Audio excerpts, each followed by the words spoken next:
are back. Again, I am Lorena Mosqueda, and I'm so happy to be back with Stephanie Saicali. And we are talking, we're going to have a couple of interviews. We're going to share a couple of updates on where we're at with donations. Don't forget, the donations are going to be open until Sunday, December 3rd. So please make sure you do that.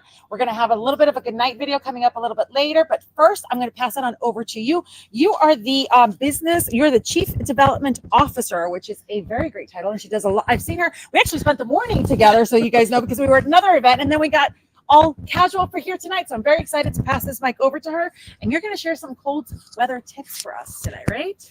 Actually, first I'm going to introduce John Cronin, who's the Director of EMS at St. Clair's Health. Welcome, John. Thank you for being here tonight. Thank you for having me. Of course.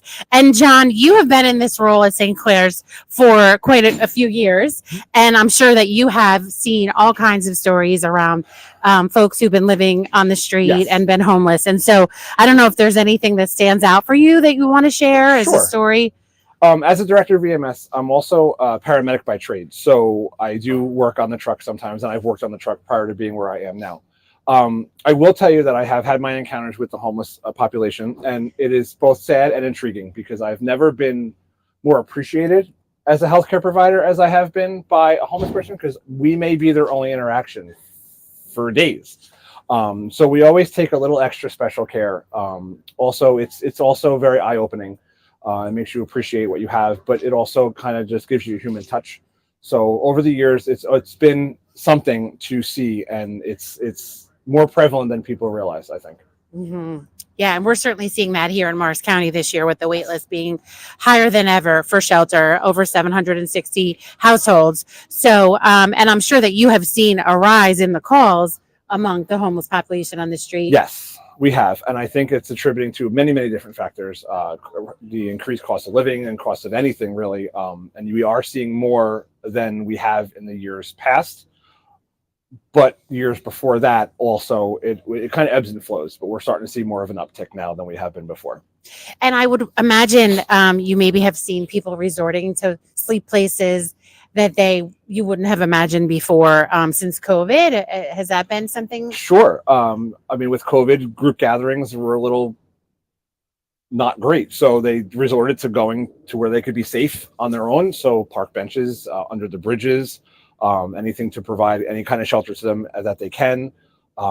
School parking lots, school yards where you would never expect to see it.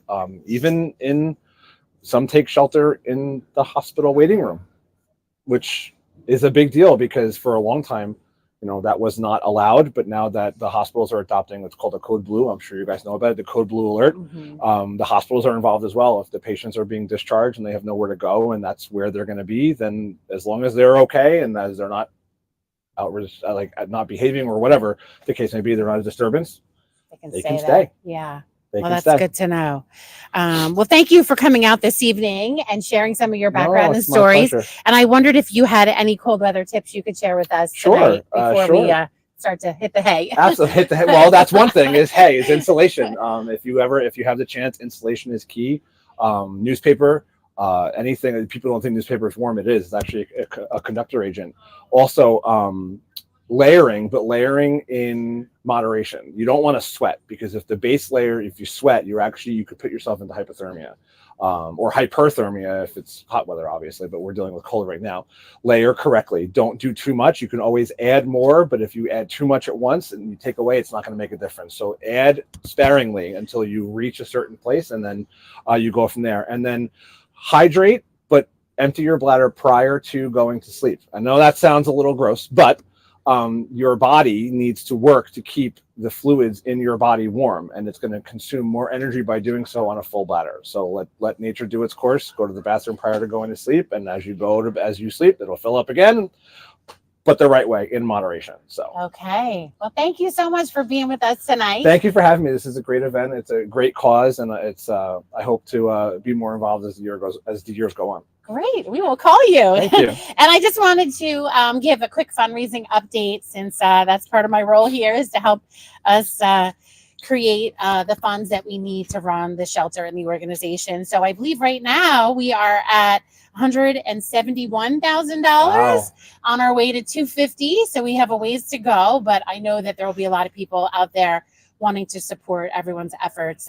We've had 50 people register and sign up to join us just in the last 48 hours. So we encourage you all to be out there fundraising with your friends and family to support your night in the cold. So thank you so much. You got And me. everybody sleep tight. But wait, there's going to be more. So just don't log off of Facebook or YouTube or LinkedIn, whichever channel you're watching us right now. We are going to be back at about 10:45 or so to say our good nights. We'll have a nice little collage of some of the folks that are in their home actually doing this in their own homes, in their backyards with their kids. So we have some great shots of that as well. So we'll be sure to come back at about 10:45. And remember, if you're taking photos, if you're outside with your family, please tag us on social media. Make sure you follow us on LinkedIn, on Facebook, on Instagram, on all the channels, and make sure you look up HSI Night in the Cold and make sure you tag that throughout the night. We're so happy that you guys are following us live as we do this journey together. So talk soon. Thank you.